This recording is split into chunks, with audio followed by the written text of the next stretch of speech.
या nectar of devotion, भक्ति रसामृता सिंधु, और भी पुराण हैं और भी वेद हैं, तो उनमें उनका विषय क्या है? भगवान है, क्लियर है। तो वेदों का और शास्त्रों का विषय कोई संसार की समस्याएं हल करना नहीं है, या संसार से कुछ भी चीज़ रिलेटेड है उसमें वेद इंटरेस्टेड नहीं है। मेंशन्ड है चीज़ें, आयुर्वेद मेंशन्ड है, धनुर्वेद मेंशन्ड है, बहुत सारी चीज़ें हैं वेदों में, बट वेदों का जो इंटरेस्ट है वो भगवान में।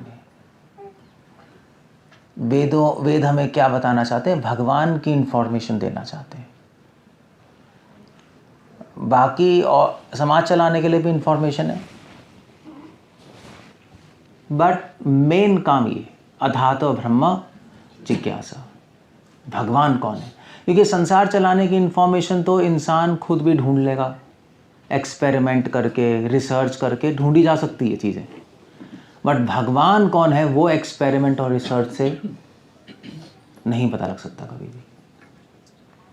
सो अथाता ब्रह्म जिज्ञासा। जब भगवान के विषय की बात आती है तो भगवान में कौन कौन से गुण हैं?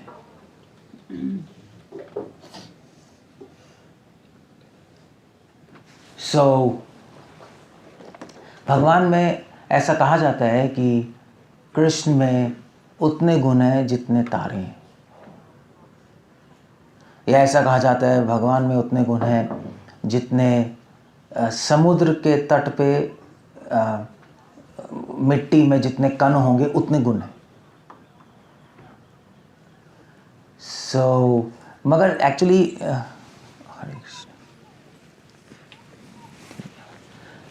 एक्चुअली ये भी भगवान की निंदा है, क्योंकि वेद कह रहे हैं भगवान में कितने गुण है? भगवान में अनंत गुण है। तारे भी आप एक बार को गिन सकते हो, मगर भगवान के गुण नहीं गिन सकते। इनफैक्ट भगवान कृष्णा गीता में कह रहे हैं एकाम शना स्थितो जगत, कृष्णा कह रहे हैं कि ये पूरा ब्रह्मांड, सिर्फ तारों की बात छोड़ दो, पूरा यूनिवर्स भगवान का 0.0001% पार्ट है। सो आप सोच सकते हो कि भगवान कितने महान होंगे। सो उनमें अनंत गुण है, चाहे राम हो, चाहे कृष्ण हो, चाहे विष्णु हो, अनंत गुण है। अनंत मतलब कितना होता है? जिसका आप अंत नहीं लगा सकते, आप काउंट नहीं कर सकते, उसको कहते हैं अनंत। भगवान में अनंत गुण है, और इसीलिए अनंत शेष अनंत समय से अपने अनंत मुखों से भगवान के अनंत गुण गाते रहते हैं, और अभी भी अंत नहीं हो रहा उसका। ये हमें विश्वास नहीं होता, बट है ऐसे ही, क्योंकि हम सोचते हैं भगवान के कितने गुण हैं, हम शास्त्र पढ़ लेंगे, काउंट कर लेंगे, हो गया बस। मगर मैं आपसे कोई पूछूं भगवान के गुण बोलना शुरू करो, 2 मिनट में ख़त्म हो जाएगा। 2 मिनट भी बहुत बड़ा टाइम है, 30 सेकंड में ख़त्म हो जाएगा, नहीं होगा नहीं। क्यों? मैं अगर किसी से पूछूं भगवान के गुण बताओ, आप क्या बोलोगे? क्या बोलते हो? भगवान में कौन कौन से गुण हैं? क्या हो गया? चुप हो सब? हाँ ठीक है। सर्वाकर्षक और मर्सीफुल, दया और हाँ क्या सुनाई नहीं दे रहा? तपस्या गुण, ठीक है, और गंभीर और पावरफुल और उदार। ओके, उदार मतलब दया ही होता है। और चंचल है, ठीक है। फिर आगे भगवान बहुत सुंदर है। सुंदर है, ओके। और अभी 1 घंटा बोलना है आपको। अनंत शेष तो अनंत काल तक बोल रहे हैं। लिस्ट बनाते जाओ, आप नहीं बोल पाओगे, 5 मिनट का खत्म हो जाएगा, है ना? हो जाएगा ना?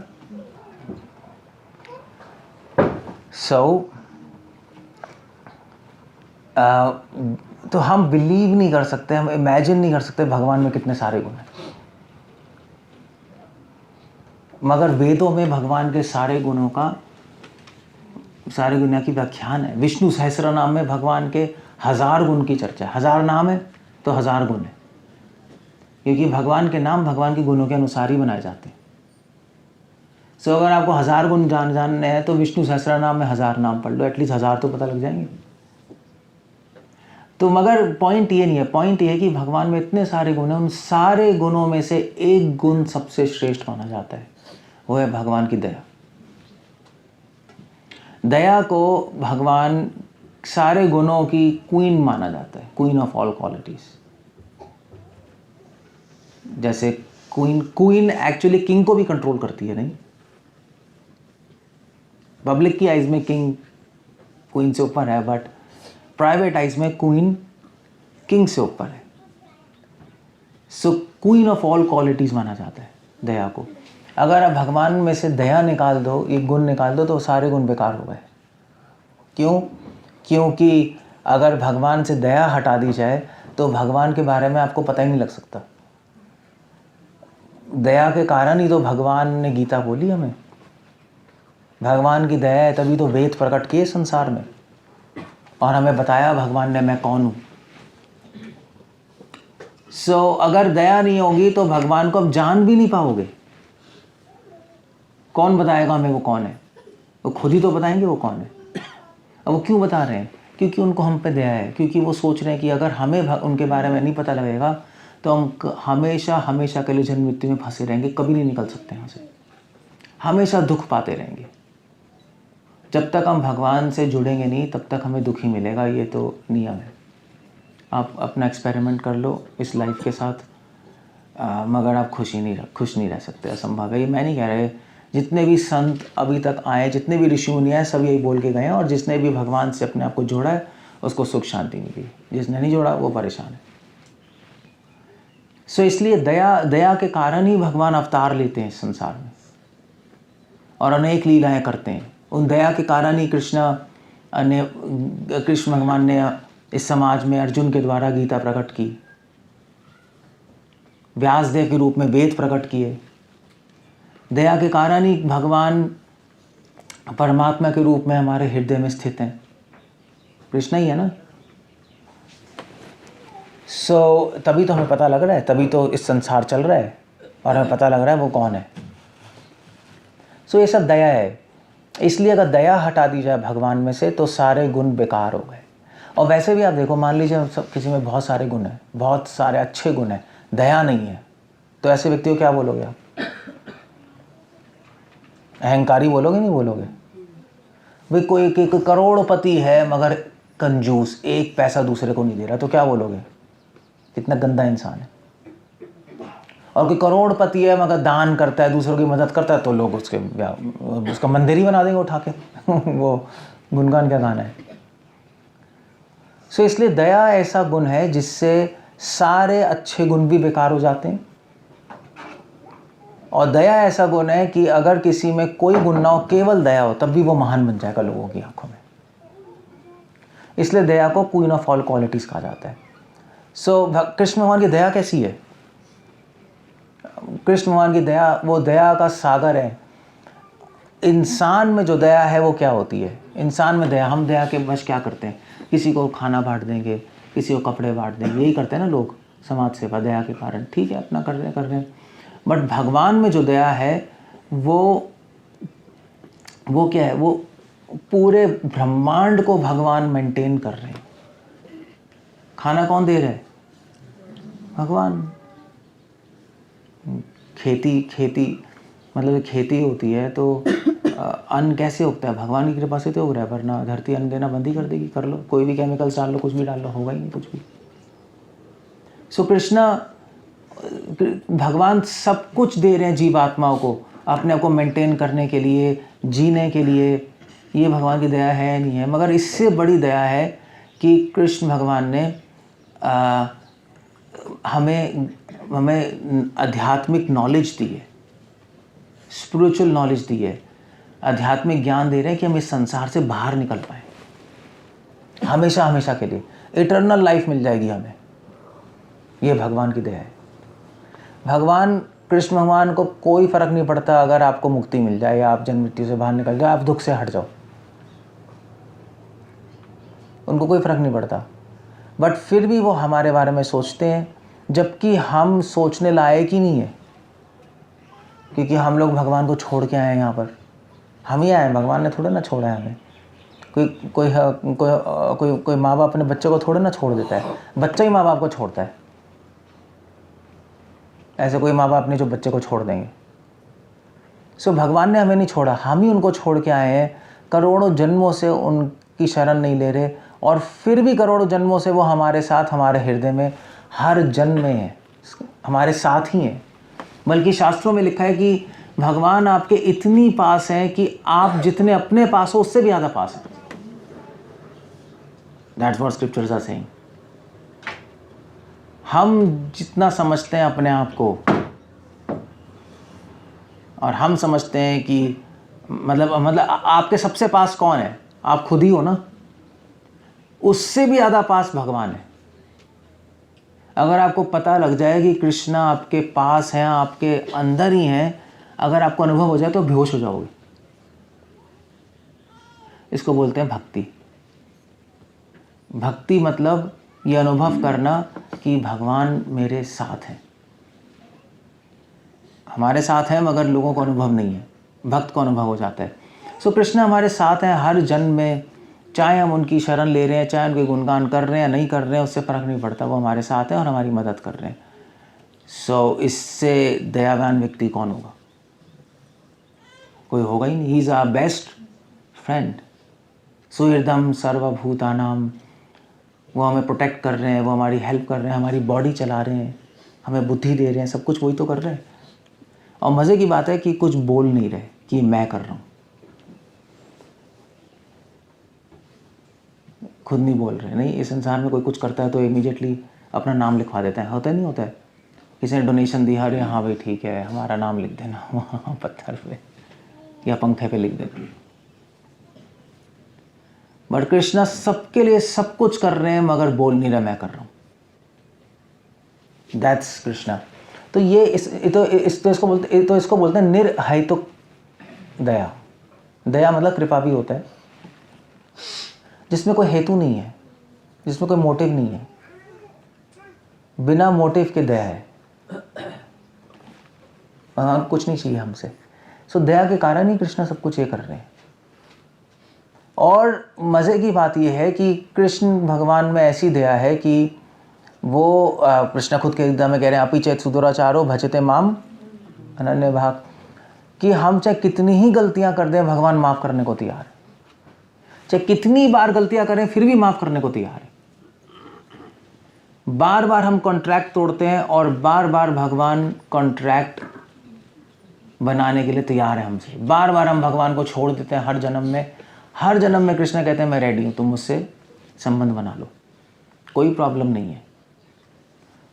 एग्जैक्टली जैसे पेरेंट्स होते हैं, चाहे बच्चा कितनी बारी पेरेंट्स को छोड़ दे, जब भी वो वापस आएगा पेरेंट्स कहेंगे चल तू आ जा घर, कोई प्रॉब्लम नहीं। यही है ना, कभी रुकेंगे नहीं कि तू 4 बार घर से भाग गया अब क्यों आ रहा है, नहीं, आ जाओ, ओके, मोस्ट वेलकम।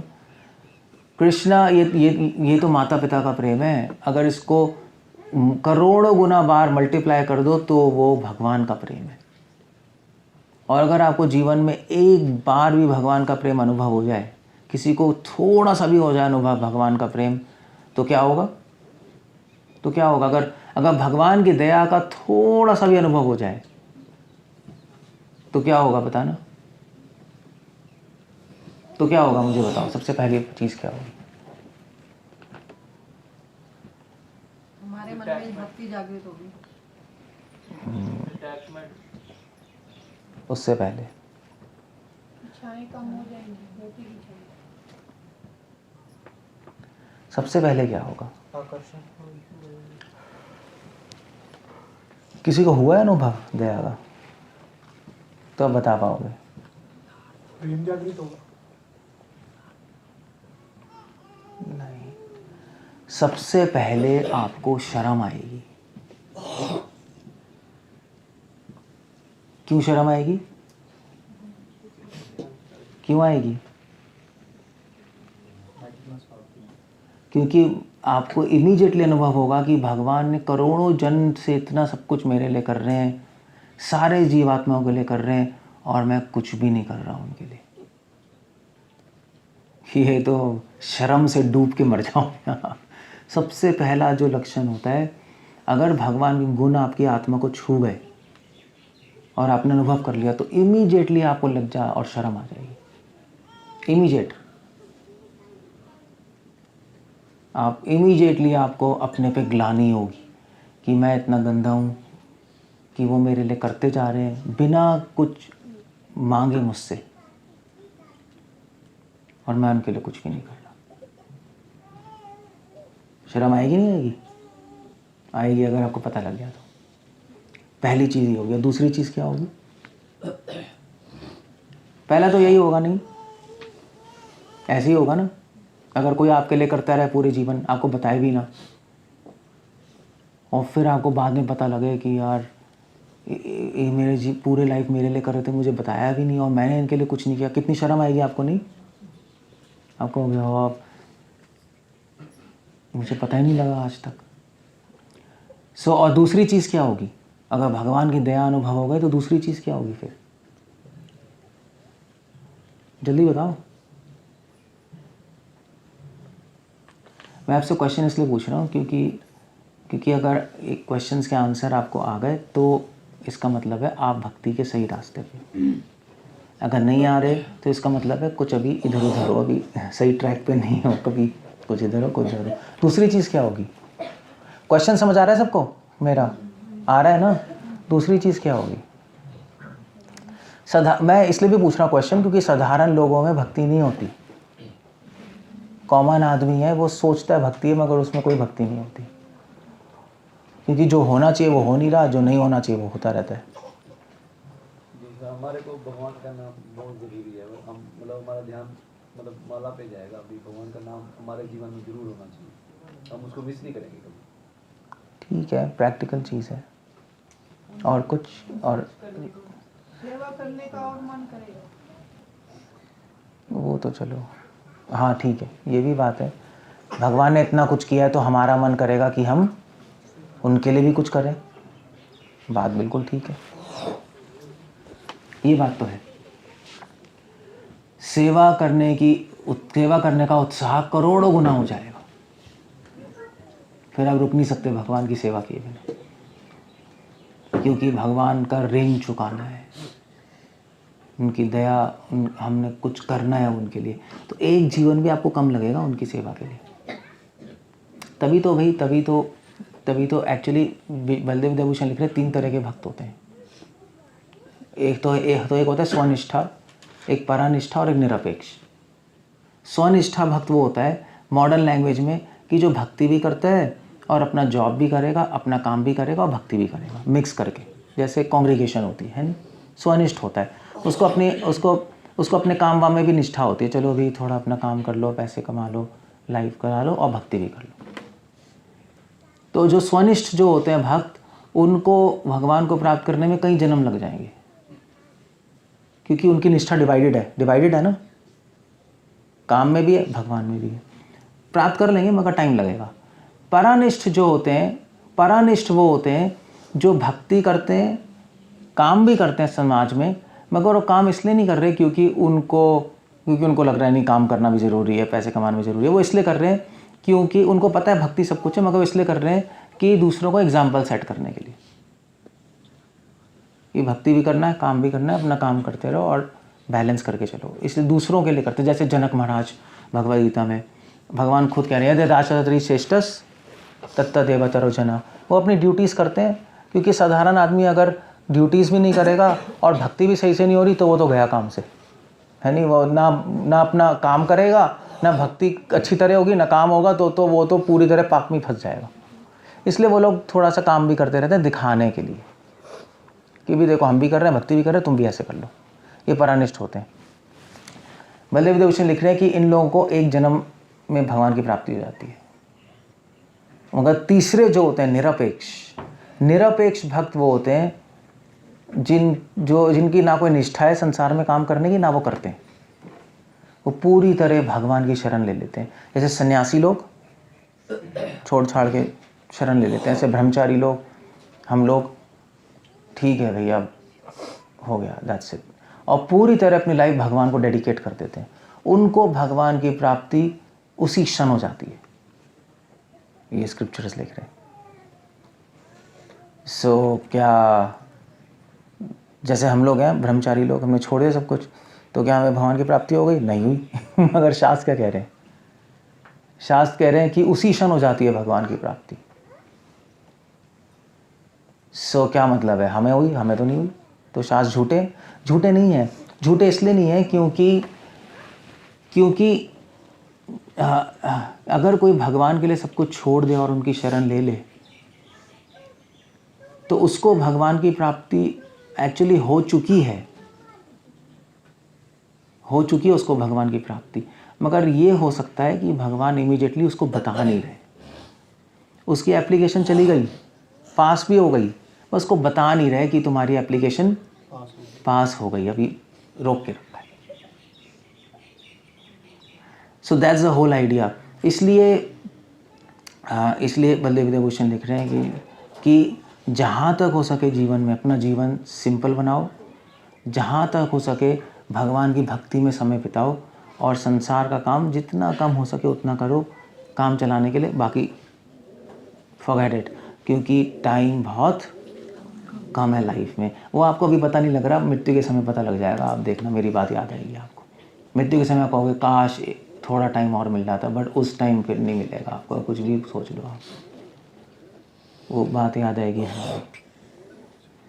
सो इसलिए जिसको भगवान की दया अनुभव हो गई, रियली में भगवान की दया अनुभव हो गई, वो तो निरपेक्ष भक्त बन जाएगा।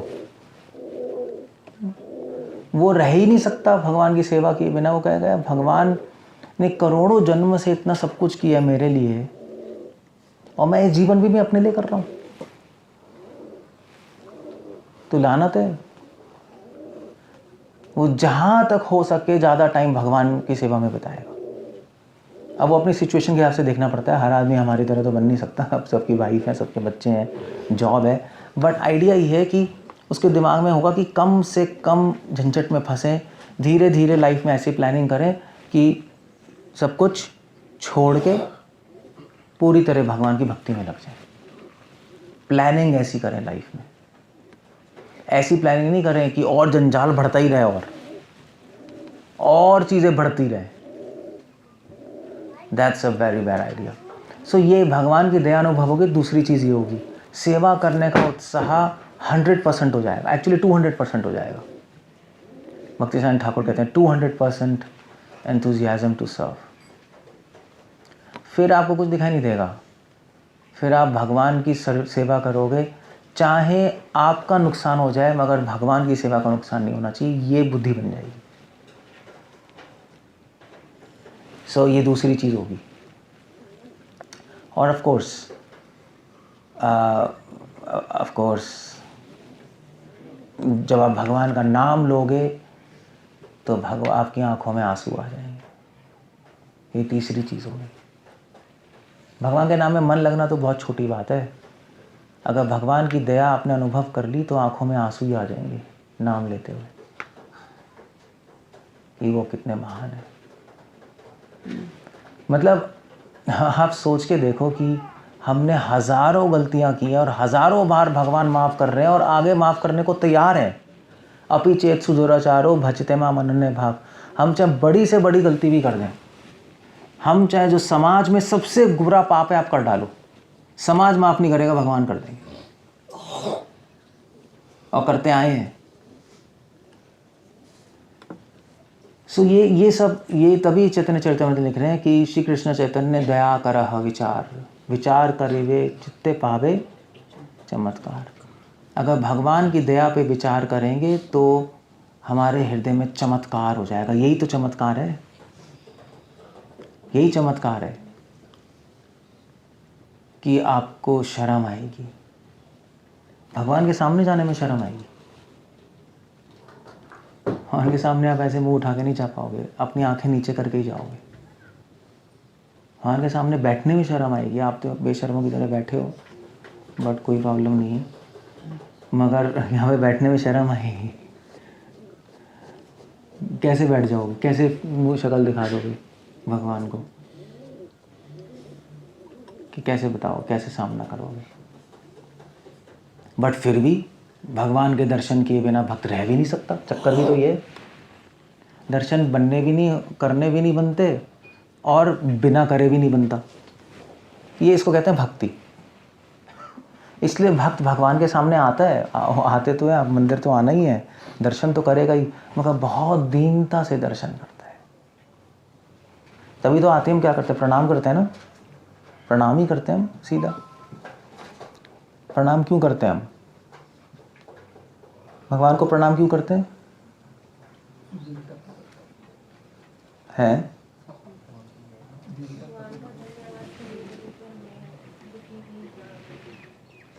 आज की क्लास से क्या रिलेशन है? करोड़ों आंसर हो सकते हैं। प्रणाम क्यों कर रहे हैं हम? वेल, आप अपनी दया बनाए रखना हम पे सब कुछ हम पे ही होगा, है ना। बाकी संसार का कुछ नहीं सोचना, मैं ही ये यही है ना। बाकी भाड़ में जाए संसार, बस मैं ही हूँ। ये आप जो कह रही हो सभी ऐसा सोच रहे हैं, आप नहीं कह रही है, पूरी दुनिया ऐसे सोचती है। और भक्त ऐसे नहीं सोचते। जो जो जो एडवांस्ड होते हैं, जिनको ट्रेनिंग होती है गीता की, उनकी थिंकिंग ऑल अलग चलती है। हम प्रणाम क्यों करते हैं? चैतन्य बापू ने क्या बोला? चैतन्य बापू ने बोला, चैतन्य चरित में श्लोक आता है, कावेरी ते स्नान करी देखी रंगानाथ, सुति प्रणति कैला मानेला कृतार्थ। हम इसलिए प्रणाम करते हैं, महाप्रभु श्रीरंगम गए, उन्होंने रंगानाथ जी को सीधा प्रणाम किया। क्यों किया?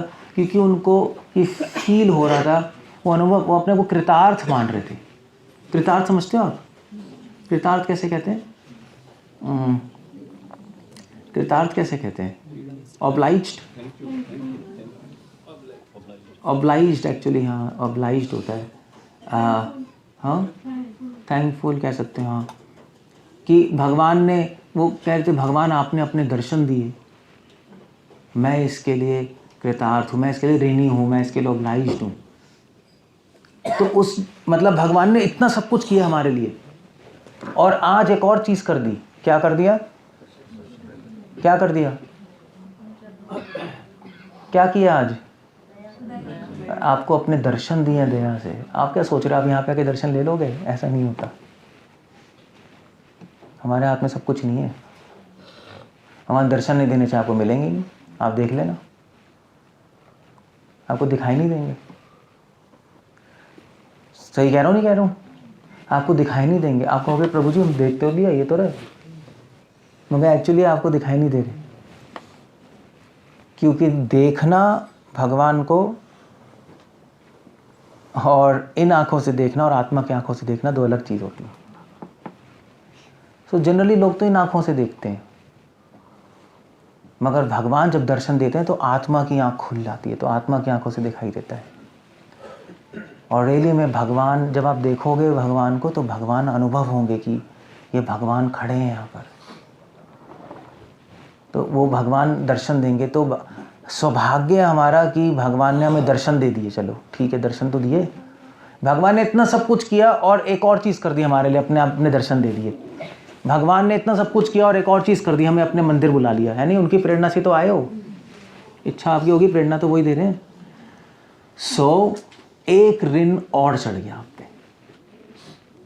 तो प्रणाम इसलिए करते हैं क्योंकि ऋण का भार इतना हो जाता है कि भक्त झुक जाता है।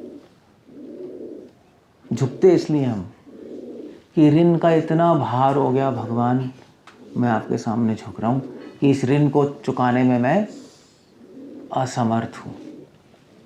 इसको कहते हैं कृतार्थ, कृतार्थ की भावना। तभी आप देखो लोग मंदिरों में ऐसे करते हैं प्रणाम, ऐसे नहीं करते जनरली। हिंदू समाज में तो ऐसे ही है, मगर जो भक्त तो कैसे करते हैं? पूरा दंडवत करते हैं, पूरा लेट जाते हैं हम लोग। अब फीमेल्स पंचांग करती हैं झुक के, और हम लेट जाते हैं। क्यों? इसलिए लेटते हैं क्योंकि अब ये ऋण का भार हमसे संभाला नहीं जा रहा। हम आपके सामने सरेंडर कर रहे हैं। सरेंडर होता है ना, यही होता है ना। जब आप पे बहुत लोन चढ़ जाए और अब लोन चुका नहीं हुआ तो क्या करते हो? सरेंडर भैया, घर वर ले लो, सब ले लो, तो सरेंडर हो गया। अब है ही नहीं पैसे, क्या करेंगे, जो करना है कर लो। तो सरेंडर इसलिए करते हैं हम, इसलिए झुकते हैं भगवान के सामने, इस भावना के साथ झुकते हैं। मेरा शरीर, मन, वाणी, आत्मा सब आपके लिए, क्योंकि अब ऋण चुका नहीं सकता मैं किसी भी तरीके से, असंभव है। सो ये सारी चीज़ें कब होती हैं? ये सारी चीज़ें तब होती हैं जब हम भगवान की दया अनुभव करें। दया, तभी मैं लेक्चर दे रहा हूँ आज। अगर भगवान के किसी एक गुण पे ध्यान लगाना है तो दया पे ध्यान लगाओ। अगर शास्त्रों में भगवान के बारे में पढ़ना है या शास्त्रों में भगवान के बारे में कुछ ढूंढना है तो भगवान की दया ढूंढो। उसको आप दया कह लो या कृपा कह लो, एक ही बात है, कोई प्रॉब्लम नहीं है। हमारे दृष्टिकोण से हमारे दृष्टिकोण मतलब या हमारे दृष्टिकोण से अलग है, भगवान के दृष्टिकोण से अलग है। भगवान के दृष्टिकोण से तो चलो भगवान दया कर रहे हैं, हमारे दृष्टिकोण से कि भगवान हम पे कृपा कर रहे हैं, एक ही बात है। कृपा करके तो दया होती है, और कैसे होती है। सो बस दया पे ही हम ध्यान लगाते हैं। इसलिए भागवतम के पहले से 9वें स्कंद तक भगवान की दया के बारे में चर्चा है। भगवान ने किसी असुर को उतार दिया नहीं, और जो भी भगवान ने किया अपनी दया से ही किया। भगवान ने कितने असुरों को मारा, हिरण्यकशिपु को मारा, कंस को मारा, दूसरों की रक्षा करने के लिए। ऐसे यही है ना, सब दया ही है। सो ये एक गुण है, सबसे बड़ा गुण क्या है भगवान का? दया।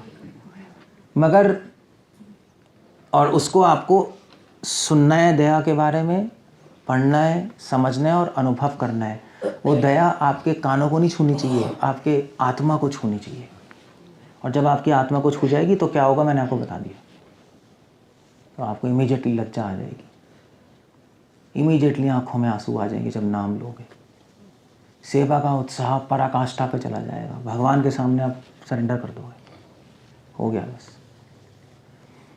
मगर चक्कर ये है कि महाप्रभु सीन में आए और चैतन्य महाप्रभु ने कहा ठीक है, भगवान की सबसे बड़ा गुण दया ही है, हम मानते हैं, मगर उससे भी बड़ा एक गुण है। वो क्या है, कौन बताएगा? क्या है उससे भी बड़ा गुण? क्षमाशील। क्षमा दया में ही आ गई ना, दया से तो क्षमा करते हैं भाई। किसी ने खराब काम कर दिया, उस पर दया ही तो करते हैं, चलो क्षमा किया, उसी के अंदर है। कौन सा गुण है? एक इससे भी ऊपर गुण है जो दया से भी ऊपर है। कौन सा है? महाप्रभु ने कहा दया है, मगर इससे भगवान के केस में भक्तों के बस में हो जाती है। हाँ, भक्तों के बस में हो जाती वैसे मैं नाम पूछ रहा हूँ। एक गुण है, क्या है? ये भक्त वात्सल्य।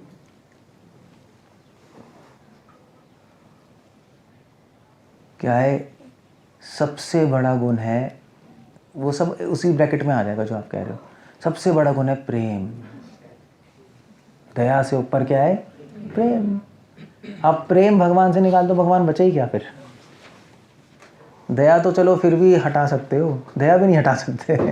ये दो गुण भगवान से हटा ही नहीं सकते, दया और प्रेम। प्रेम सबसे बड़ा गुण है भगवान का।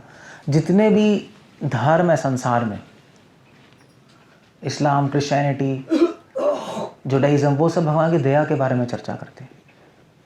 महाप्रभु ने कहा नहीं, हम उनके प्रेम की चर्चा करेंगे।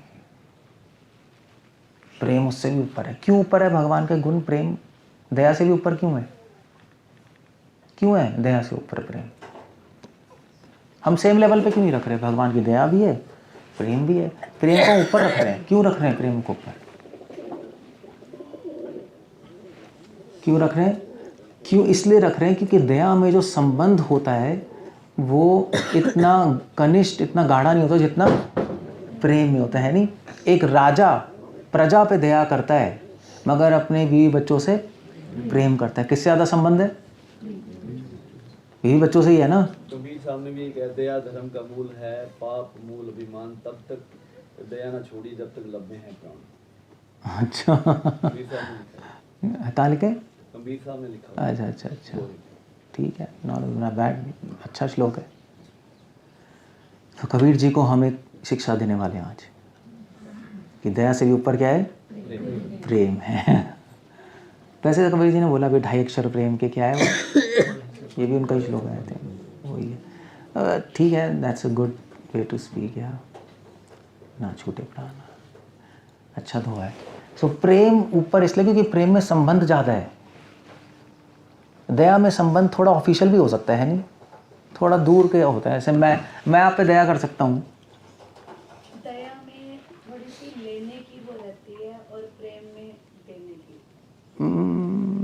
भगवान के दृष्टिकोण से देख रहे हैं हम। भगवान में दया है और प्रेम है, वहाँ से कंपेयर कर रहे हैं हम, डिवोटी के वहाँ से नहीं कर रहे। सो दया में क्या है कि थोड़ी दूरी रहती है संबंध में। राजा और प्रजा के बीच में दूरी है, चाहे कितना ही हो जाए। वाइफ और बच्चे से दूरी नहीं हो सकती। इसलिए प्रेम को हमेशा दया से ऊपर माना जाता है। दया करने के लिए, प्रेम के लिए आदमी अपनी जान भी दे सकता है, दया के लिए नहीं करेगा वो। दया के लिए कोई जान थोड़ी ना देगा अपनी।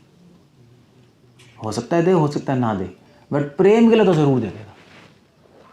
इसलिए प्रेम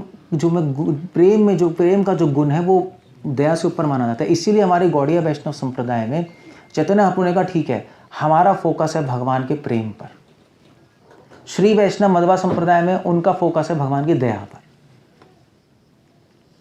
सो दया का गुण है, या यूं कह लीजिए भगवान की दया का गुण तत्व दृष्टि से भगवान की दया का गुण हायर है, रस की दृष्टि से भगवान का प्रेम का गुण हायर है। तो भक्त जो हैं, भक्त लोग भगवान के इस गुण प्रेम पे ध्यान लगाते हैं, भगवान का और उनके भक्तों में जो प्रेम है। दया तो वैसे भी, और दया इसलिए भी नीचे मानी जाती है क्योंकि दया जैसे वे तो दया किस पे करते हैं? दया उन पे करते हैं जो कि आपके अपने नहीं होते हैं, नहीं, उन्हीं पे दया करते हैं ना। मतलब आप ऐसा तो नहीं कहोगे अपनी वाइफ से आज मैं तुझ पे दया करने वाला हूँ, बोलोगे? कोई बोलेगा अपनी वाइफ से पागल खाने पर डाइवोर्स ही हो जाएगा ये क्या हो गया? कभी नहीं हो सकता, क्योंकि दया में, प्रेम में अपनापन है, इसलिए वहां पे दया शब्द नहीं इस्तेमाल होता।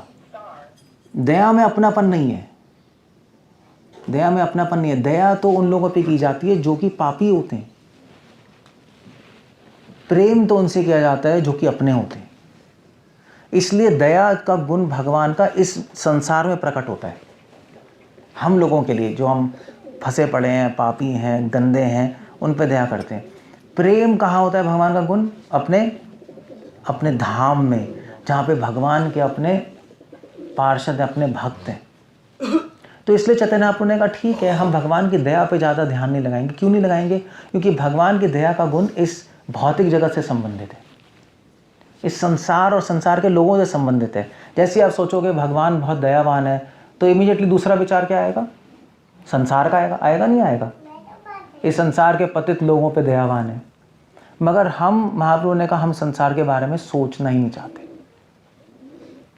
ना संसार के बारे में, संसार के लोगों के बारे में। हम भगवान के धाम के बारे में सोचना चाहते हैं, और धाम में जो भगवान की गोपियाँ हैं, उनके सखा हैं, उनके बारे में, उनकी गाय, उनके बारे में सोचना चाहते हैं।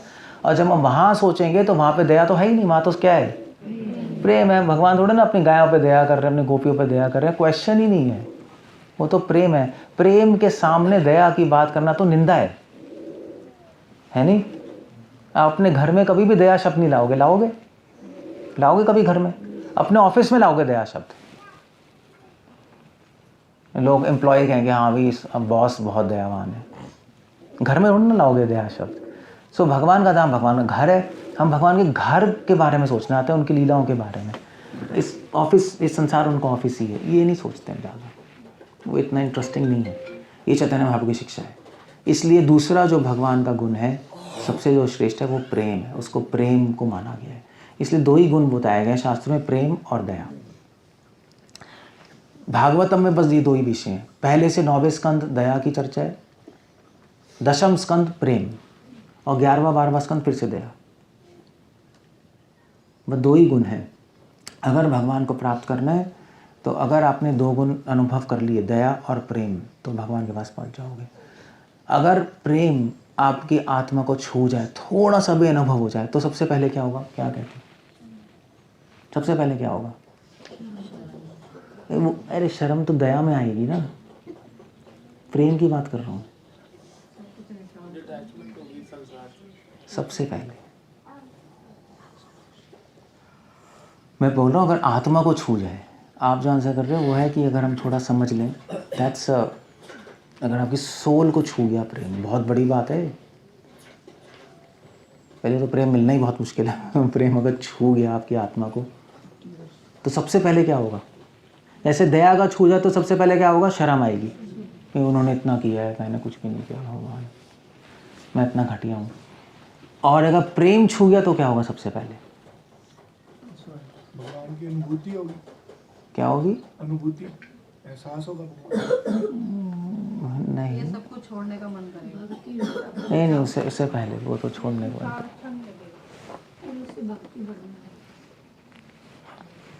सबसे पहली चीज़ क्या होगी? सबसे पहली, अगर प्रेम आपके आत्मा और दिल को छू गया, कभी छू के निकल गया, चलो छू गया निकल गया, कुछ तो होगा, करंट लगेगा, कुछ तो होना चाहिए। आंसू तो आ गए दया में, ख़त्म भी हो गए, वो चले गए, वो आंसू चले गए।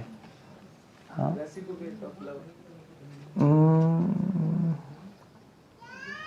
नहीं, सबसे पहले क्या होगा? सबसे पहले आपको डर लगेगा। देखना, सबसे पहले ये होगा। क्यों डर लगेगा? बताओ, सबसे पहले क्यों डर लगेगा? हाँ, प्रेम को खोने का डर लगेगा। प्रेम सबसे मूल्यवान चीज़ है ना, उसको खोने का डर लगेगा। अब करोड़ों जन्मों बाद भगवान का प्रेम छू गया, आपको खोने का डर नहीं लगेगा? आपने 100 साल तक, आप 100 साल तो उम्र ही नहीं है, आपने 40 साल तक लॉटरी खरीदते रहे, लॉटरी लग गई, 1 करोड़ की लॉटरी लग गई, और उन्होंने कहा कि भैया तो परसों आके चेक ले लेना, लॉटरी संभाल के रखना। तो लॉटरी खोने का डर नहीं लगेगा?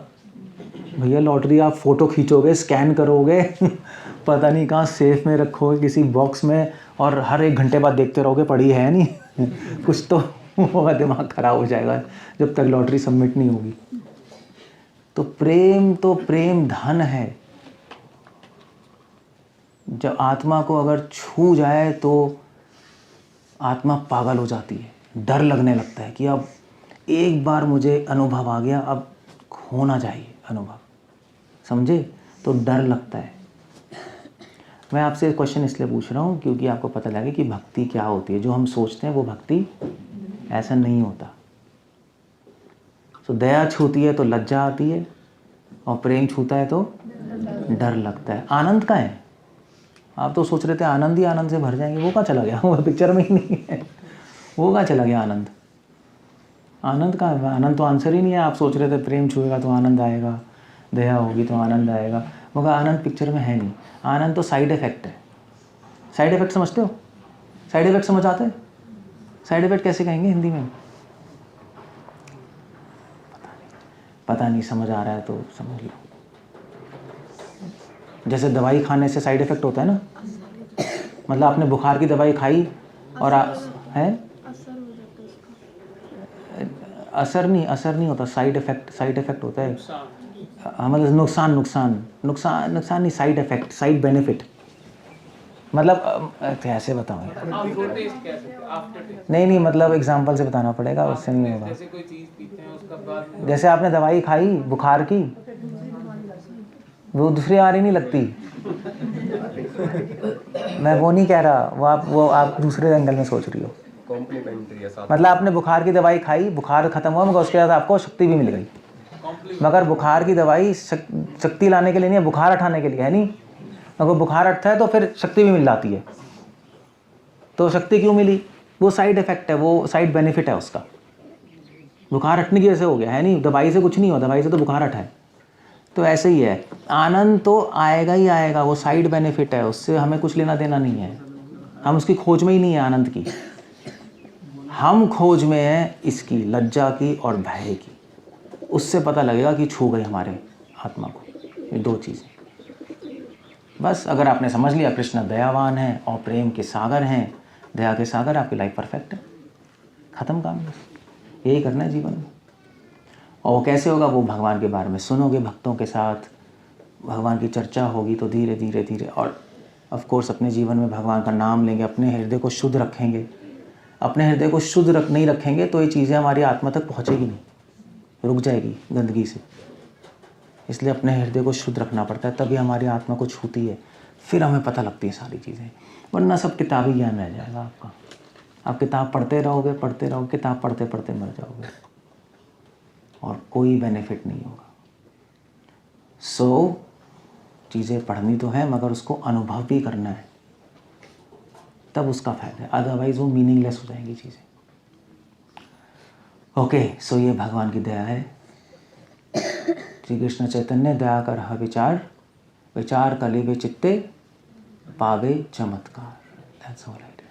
हरे कृष्ण। श्रील प्रभुपाद की। कुछ पूछना है? कोई क्वेश्चन है किसी के पास? कोई क्वेश्चन है?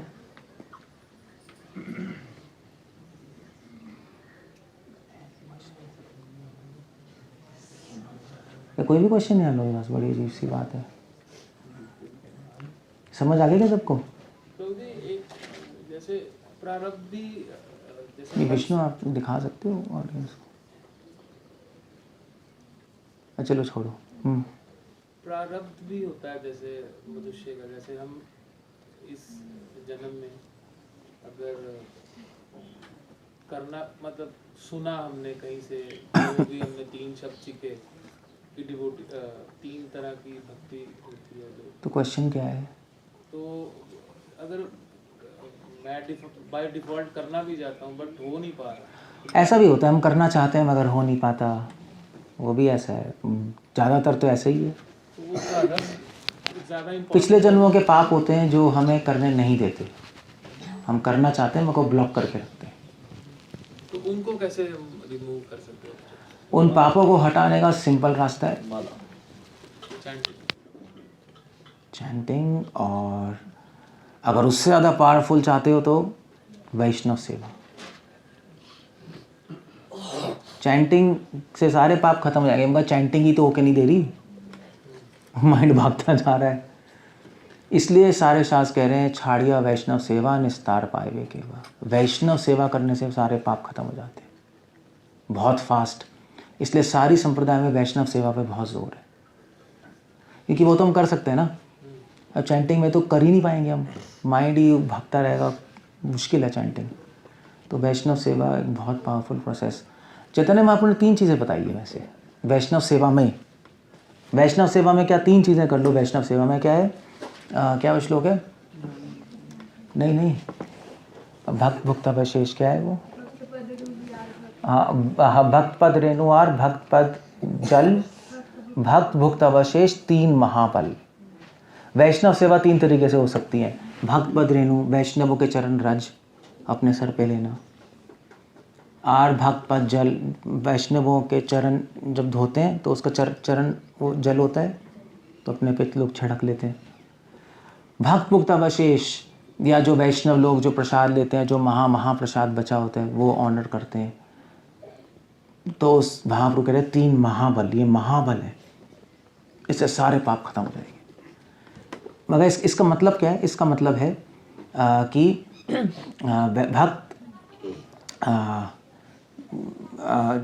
भक्तों के चरण रज लेना मतलब भक्तों की आज्ञा पालन करना। प्रैक्टिकल मतलब ये, सिर्फ धूल लगाने से तो कुछ नहीं होगा। भक्तों की आज्ञा पालन करना। भक्त पद जल, जल जल जल किसका प्रतीक है? जल हमेशा रस का प्रतीक होता है। नहीं, रसवम अपसु कौन्तेय। जो भक्तों में जो भक्ति है उसको देख के उत्साह लेना और अपने अंदर उसको लाने की कोशिश करना, उनके आचरण का अनुसरण करना, ये दूसरी चीज़ है। उनके आज्ञा पालन करना, उनके आचरण का अनुसरण करना, जैसे वो कर रहे हैं वैसे हम करने की कोशिश करें। भक्त भुक्त अवशेष, उसका मतलब क्या है? उसका मतलब है कि जो उन्होंने कमेंट्रीज लिखी हैं, जो उन्होंने टीकाएं लिखी हैं, उसको पढ़ना, वही उनका भक्त भुक्त अवशेष है। भक्त लोग शास्त्रों को पढ़ते हैं, उसको आस्वादन करते हैं, आस्वादन करके अपनी टीकाएं लिखते हैं। टीकाएं क्या है? अब उनका प्रसाद। तो उनकी कमेंट्रीज पढ़ना, उसको समझने की कोशिश करना, वो कह रहे 3 महाबल है, उससे पाप बहुत जल्दी खत्म हो जाएंगे। ये 3 चीज़ें करनी है बस, दैट्स ऑल। उनके आज्ञा पालन करना है, उनके आचरण का अनुसरण करना है, और जो उन्होंने किताबें लिखी हैं, जो टीकाएं लिखी हैं भक्तों ने, उसको समझने के बाद उसको अपने उसका मनन करके उसको अपने जीवन में लगाने की कोशिश करना। That's all finish. Philosophy clear करनी पड़ेगी तो पाप खत्म हो जाएंगे बहुत जल्दी, बस ये और कुछ नहीं। टाइम लगता है ये तो है, टाइम तो लगेगा। एक दिन एक रात में कुछ नहीं होता, टाइम लगता है। फिर भी थोड़ा सा धैर्य चाहिए और भक्तों का संग भी चाहिए, क्योंकि धैर्य हम खो देंगे, इतनी जल्दी तो चीज़ें होंगी नहीं। आप कहोगे हम करना चाहते हैं नहीं हो रहा, ये सारी चीज़ें कर रहे हैं तब भी नहीं हो रहा। तो भक्तों का संग चाहिए, कंटिन्यूस भक्तों का संग चाहिए। इसलिए जिनके पास भक्तों का संग नहीं है वो उनकी भक्ति निश्चित ही छूट जाएगी,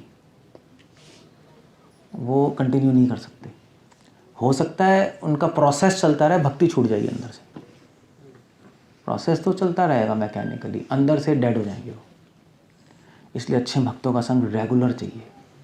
तभी तो शास्त्र कह रहे हैं साधु संग सर्वशास्त्र का है, साधु संग लो कंटिन्यूस, तो काम थोड़ा इजी हो जाएगा। बस इतना है। देहात्म तो मैं आपकी चीज़ें ज़्यादा समझ में नहीं आती, मगर भगवान तो गीता में कह रहे हैं कंट्रोवर्सी वीत राग भय क्रोध, ये सब छोड़ के आओ मेरे पास। और आज हमने आपको बताया कि ये डर और ये सब आएगा, तो ये तो आत्मा का लेवल है। संसार से डर नहीं लगता हमें, मगर भगवान के परिप्रेक्ष्य तो डर लगता ही है। जैसे आप मंदिर में आओ, जैसे अभी मंदिर में आओ, ठीक है, तो मंदिर में आप लेक्चर के बीच में खड़े हो सकता है कोई? हो सकता है कोई खड़े होके और कुछ भी करते रहो अपना? कर सकते हो? चलो आप सोचो, आप मंदिर में आए हो और मैं लेक्चर दे रहा हूँ, तो आप मुझे आके मार सकते हो? मार दो, आपका क्या है? नहीं मार सकते ना। मतलब आपको एक डर है, आप जो मर्यादा पालन करने का, उल्लंघन करने का डर है नहीं? यही होता है ना, मर्यादा तो क्रॉस करने का डर होता है। वो अच्छा डर है बुरा डर है? अच्छा ही है। बच्चों को डर नहीं होता है, इसलिए कभी भी कुछ भी करते रहेंगे। ये तो फिर भी थोड़े बड़े हो गए, और छोटे बच्चे जो होते हैं बिल्कुल, वो भागता रहेगा इधर उधर, यहाँ आ जाएगा, कुछ कर लेगा, उसको आइडिया नहीं है। सो इसलिए कृष्णा कह रहे हैं कि डर और क्रोध छोड़ के मेरे पास आओ। वो बुरा डर है, बुरा क्रोध है संसार के परिप्रेक्ष्य में। भगवान से डरना तो बहुत अच्छी बात है। भगवान और वैष्णव, मुझे बताओ चलो, पाप से डरना चाहिए नहीं डरना चाहिए? क्यों? मत डरो, भगवान तो कह रहे हैं डरना नहीं चाहिए, भय छोड़ दो सारा। पाप से नहीं डरोगे तो पाप में घुस जाओगे। तो इसलिए कृष्णा कह रहे हैं बुरा डर बुरा क्रोध छोड़ो, सही डर और सही क्रोध होना चाहिए, होना चाहिए। ये डर तो, ये भय तो होना ही चाहिए कि प्रेम खो जाएगा, फिर से खो दूंगा। ये भय तो अच्छा ही है। जिस प्रेम में भय नहीं होता वो प्रेम ही नहीं है भाई। एक माँ को डर नहीं होता मेरा बच्चा मुझसे दूर हो जाएगा, होता ही नहीं होता है। आप किसी माँ से पूछो कि तुम्हें डर है बच्चा खो जाएगा? नहीं, क्या डर है, खो जाए। उसकी माँ ही नहीं है, वो कोई और है, वो है नहीं। प्रेम का अंतरंग, प्रेम हमेशा भय के साथ आता है। जहाँ भय नहीं है वहाँ प्रेम नहीं है, असंभव है वो। और दया हमेशा लज्जा के साथ आती है। जहाँ लज्जा नहीं है वहाँ दया नहीं है ही नहीं। लज्जा ही नहीं है भाई आप किसी अमीर आदमी के पास गए, आपको कोई ज़रूरत है पैसे की, करोड़पति के पास भी मेरी बेटी की शादी है, प्लीज़ मुझ पे दया कीजिए, पैसे दीजिए, तो आप क्या करोगे? आप कैसे बोलोगे? आप क्या बोलोगे? हाँ भाई पैसे दे दे यार, बेटी की शादी, दे रहा नहीं दे रहा है? अब झुकना ही पड़ेगा, आपको लज्जा ही आएगी। मतलब अगर वो बोल दे मैं नहीं दे रहा, तो फिर क्या करोगे? फिर उसके पैरों में पड़ जाओगे, नहीं मेरे बेटी की शादी। पिक्चर में ये दिखाते हैं ना, नहीं मैं मर जाऊंगा, प्लीज़ मदद कर दीजिए, ये कर दूंगा। लज्जा ही है। तो वो कहेगा भी, वो कहेगा कि मैंने तुझे पहले भी इतने पैसे दिए हैं और उसका तूने रिटर्न नहीं किया। पिक्चर में होता है नहीं होता है? कहते एक बार और कर दीजिए, मैं बहुत शर्मिंदा हूँ, मैंने आपके पैसे वापस नहीं किए, मगर इस बार कर दीजिए, मेरी बेटी की शादी, जो भी है बस वही है। दया में शर्मिंदा होगी, इनसेपरेबल है। तो अच्छी चीज़ है, बुरी नहीं है। भगवान तो गंदी चीज़ की बात कर रहे हैं, गंदा डर, वो नहीं है। तो गंदा डर है संसार की चीज़ों से डर, गंदा डर है मृत्यु से डर। मृत्यु से डर नहीं लगता हमें, हम नहीं डरते मृत्यु से।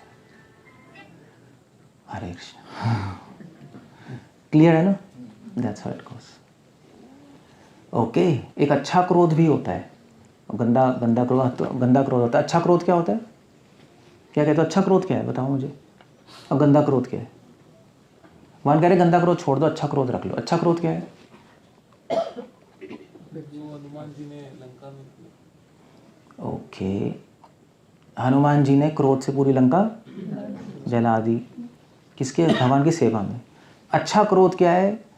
अच्छा क्रोध है किसी के कल्याण के लिए क्रोध करना अच्छा क्रोध होता है। जैसे पेरेंट्स बच्चे पे करते हैं कभी कभी, अच्छा ही है वो, नहीं करेंगे बिगड़ जाएगा बच्चा।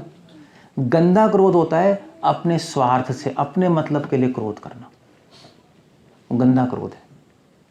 दूसरे कल्याण के लिए क्रोध करना वो अच्छा क्रोध है। हनुमान जी ने भी संसार के कल्याण के लिए लंका जलाई, और क्या किया? राम ने भी क्रोध किया, रावण पे मारा कल्याण के लिए। तो भगवान कह रहे अच्छा क्रोध रखो, बुरा क्रोध छोड़ दो। That's all. Okay, so that's how it goes. ठीक है, श्रील प्रभुपाद की जय।